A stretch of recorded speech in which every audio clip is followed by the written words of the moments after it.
they feel.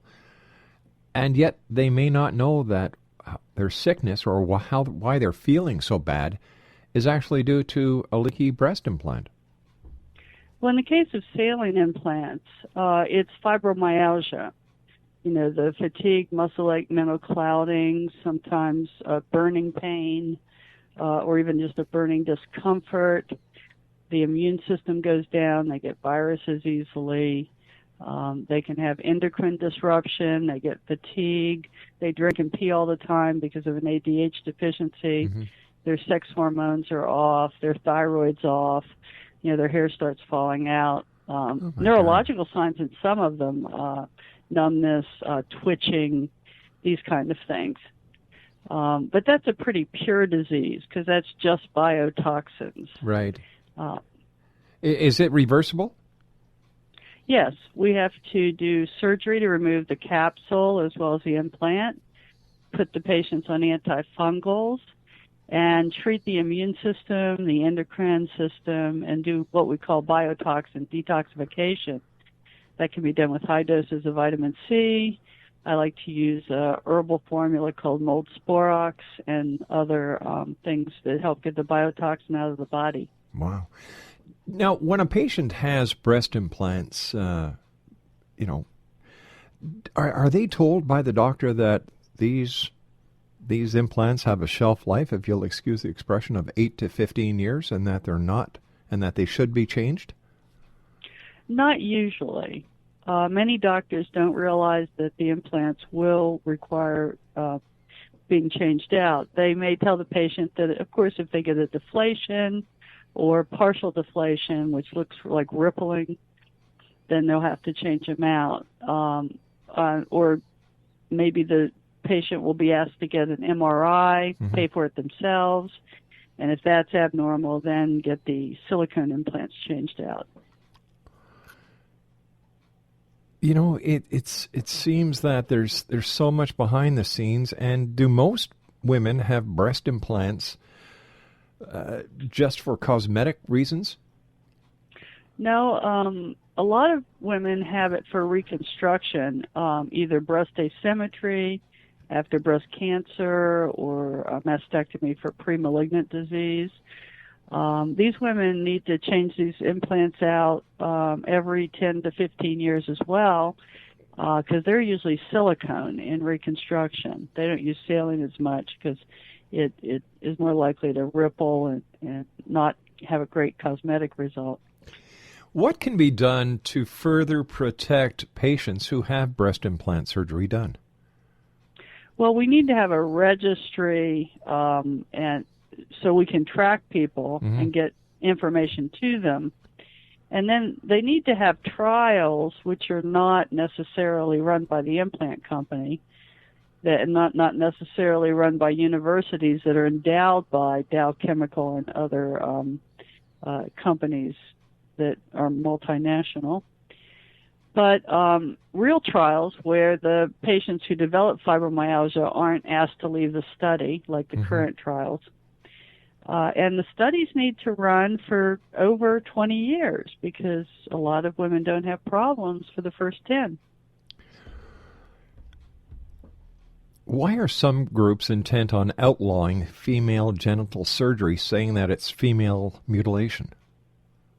I think that concept came from people that are mistaking the genital mutilation surgery where the clitoris is removed mm-hmm. in certain third world countries with what we're doing, which is trimming the labia, either the majora or the minora, that's the inner or outer lips, and then removing the secondary hood, not the primary hood, but the secondary hood, so that that women can more easily achieve orgasm because there's not so much tissue in the way. So I think women who have the problem are going to the internet, and as you know, the internet has changed the way people get information. Yeah, and whether it's good information or bad information, they just take the information. Well, but, people can judge for themselves based on the pictures and the testimonials of the women. a group of us, myself and about probably 7 other surgeons, published a paper in the Journal of Sexual Medicine saying that what we're saying the surgery will do actually happens, which is decrease the discomfort with sex and sports and wearing certain clothing.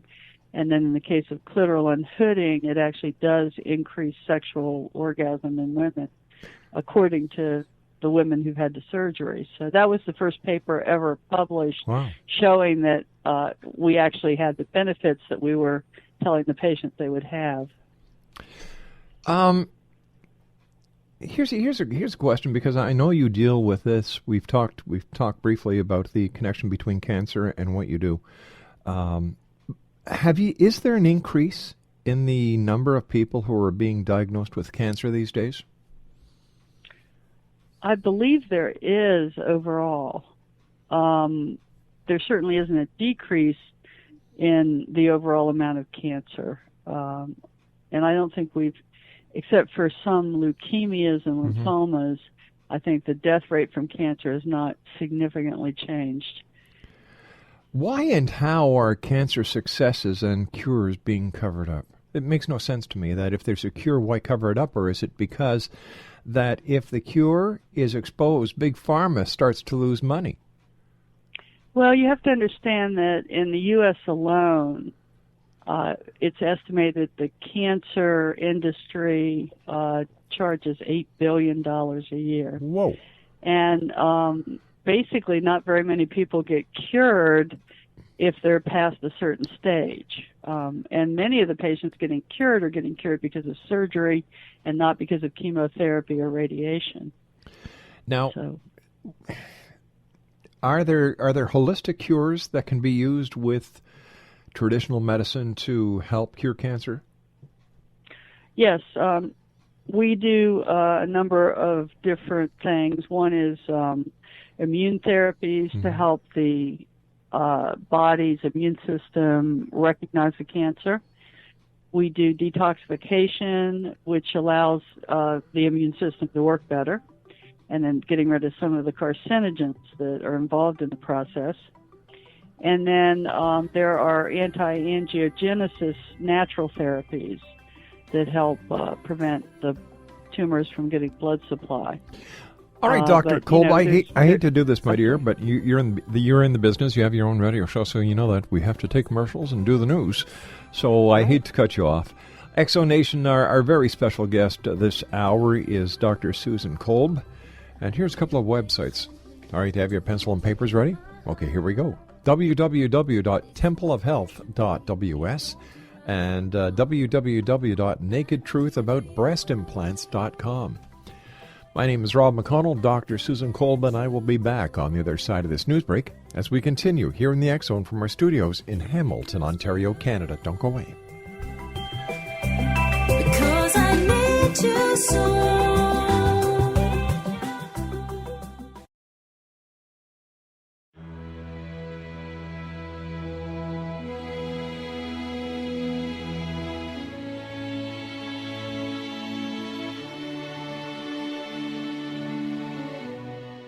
My name is Rob McConnell, and I would like to tell you about a very special lady that I have the pleasure of knowing, and that's Miss Sylvia Anthony. Sylvia Anthony believes the golden years are a time to gear up and get busy, not relax and take it easy. She has faced many hardships in her 84 years, but they have made her stronger and more determined. As founder and president of Sylvia's Haven, a shelter for women and their children near Boston, Sylvia has helped transform over 1,086 lives in the past 27 years, not only with housing, but also providing direction as to where they can go to develop the earning skills they want and need to live free from difficult domestic situations. Sylvia's Haven is everything to Sylvia Anthony, even calling it her magnificent obsession. Women who qualify for the program at Sylvia's Haven receive assistance via guidance counselors to find the appropriate job opportunity. Women and their children may remain at the housing for up to 2 years. At the end of this time, or sooner, a woman who is successfully employed and has an apartment or home may leave Sylvia's Haven to begin a new and independent life. Now this is where you come in to help make Sylvia's dream into a reality. Sylvia's dream is to have a Sylvia's Haven in every state to help as many women and their children as she can, and to help this dream come true. A crowdfunding site has been established which can be accessed at www.sylviasdream.org. Now that's www.sylviasdream.org. With your financial help and support, Sylvia Anthony will continue to help those in their time of need, not only in the Boston area, but with her dream of having a Sylvia's Haven in every state of the United States. Your help is needed to make Sylvia's dream come true. Please visit and give at www.sylviasdream.org. Once again, www.sylviasdream.org. And remember, the only difference between a dream and reality is just doing it. We need your help to make Sylvia's dream come true. Visit www.sylviasdream.org. Once again, www.sylviasdream.org. For the X Zone Radio TV show and the X Chronicles newspaper, I am Rob McConnell.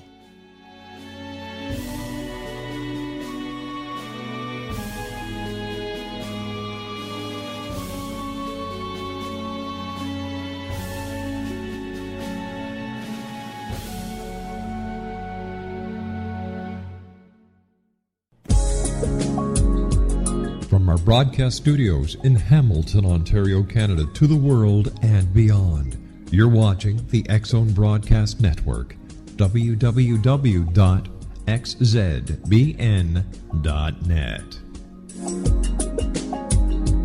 You're listening to the X Zone Radio Show with my good friend, Earthling Rob McConnell, live and around the world on Talkstar. www.xzoneradio.com.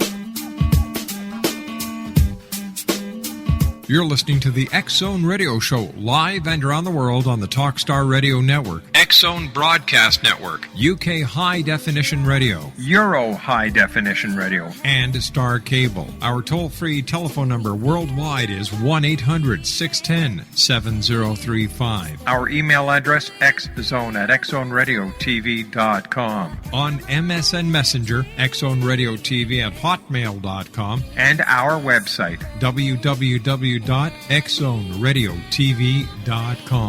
I believe it's meant to be, darling. I watch you win.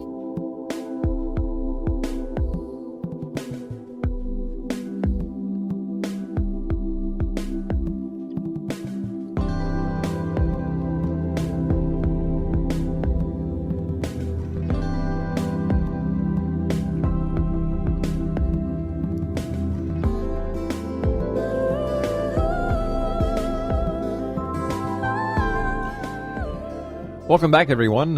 Dr. Susan Kolb is my very special guest this hour. Here's a couple of websites, www.templeofhealth.ws and www.nakedtruthAboutBreastImplants.com. Dr. Kolb, we were talking before about breast implants, about the neurotoxins and the carcinogens. We talked a bit about the court cases, but what causes cancer? Like, what is the real cause? Well, we've had a cancer clinic here in Atlanta since '99, and I've actually done quite a bit of exploration of cancer. I believe that cancer is caused when an organ, even if the organ is the blood, like in leukemia, loses energy. It can happen from radiation. It can happen from carcinogens. But one very common cause is toxic emotions. For example, with breast cancer, if a woman is right-handed and she has a biological conflict involving someone who's supposed to protect her, such as her husband or her father, and that person betrays her, she's very likely to get left-sided breast cancer. On the other hand, if someone she nurtures is in trouble, dies, or is rejecting her or some other problem, she's likely to get right-sided breast cancer. So we work with these ideas to increase the energy of the organ at the same time closing down interdimensional portals, which we believe are very important in the cause of cancer. You may have heard of spontaneous remission. You may